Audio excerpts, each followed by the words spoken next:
Someone else in the audience said this. I also donated blood recently. Although it turns out you're supposed to do that in a hospital. Learn from me, guys. Learn from me. You cannot pay a sex worker in blood. No matter how hard she wants you off.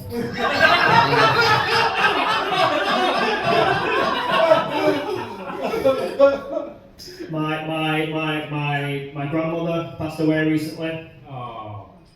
She was 84 years old. 84. She would have made it to 85 if I hadn't farted in that elevator. To be honest, I'm gonna tell the family that she shit herself and had a heart attack. I think it's easier to explain that way. I've got a pen that can write underwater. It can write loads of other words as well. I rolled a joint recently. It was my ankle. It was fucking painful. Now the more astute people in the audience will have noticed that I've got a bird's beak growing out of my head. Yeah, that's right, it's a bird's beak. I know what you were thinking. Yeah, you thought it were a dunce hat, didn't you? Well, it's not a dunce hat, it's not a dunce hat, no, it's funny that, isn't it? The generation that grew up wearing dunce hats became some of the most successful, some of the most racist comedians that this country's ever seen.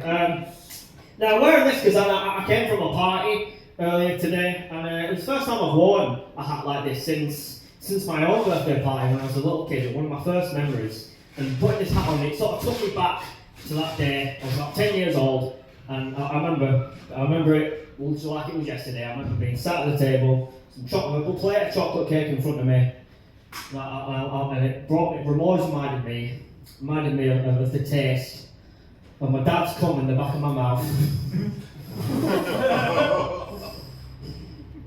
I got removed from that party as well.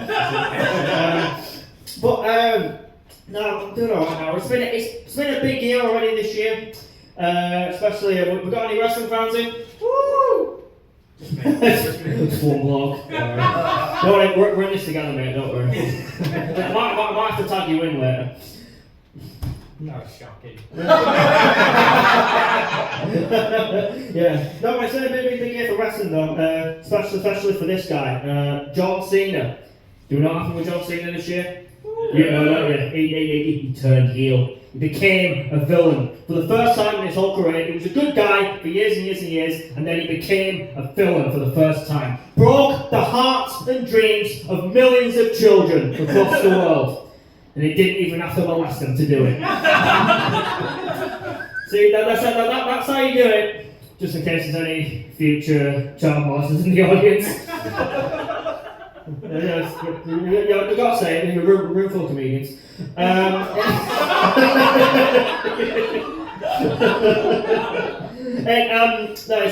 It was such a shocking, unexpected moment. Nobody saw this coming. No one. Like, to put it into perspective for non-wrestling fans, this would be like you finding out that Bradley Walsh was a paedophile.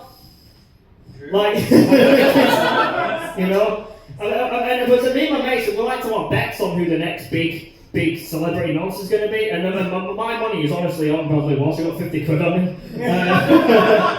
I mean, it doesn't work if he is. I mean, it explains why that he presents a TV show called The Chase, for fuck's sake. Got nonsense all over him. It's crazy. I remember I was sitting in the garden with my nephew one evening. It was about early evening, and he once asked me a question. He said, "Josh, what's pheromones?" I said to him, "Well, Oliver, pheromones. That's when an Egyptian leader has an orgasm."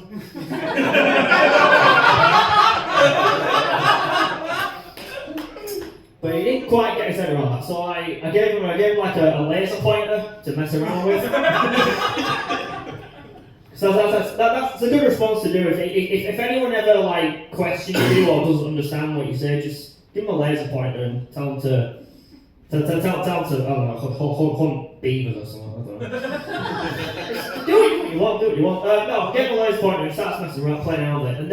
And then up in the sky, I see this airplane sort of fly across the sky. But then as soon as nephew sees it, he starts pointing the laser pointer at the airplane. but then I see this, I'm like, no, don't do that. But then before I can say anything else, and it happened too soon, so quickly. The plane in the sky, it got attacked by a massive cat. and I felt sad that day. I felt sad because I said to him, Oliver, you know, it's just a shame. Because if only we were in New York on September the 11th, 2001, maybe the Twin Towers would still be there.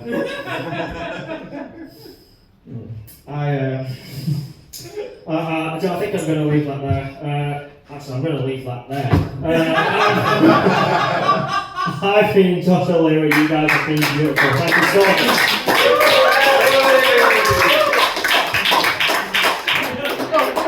Josh O'Leary.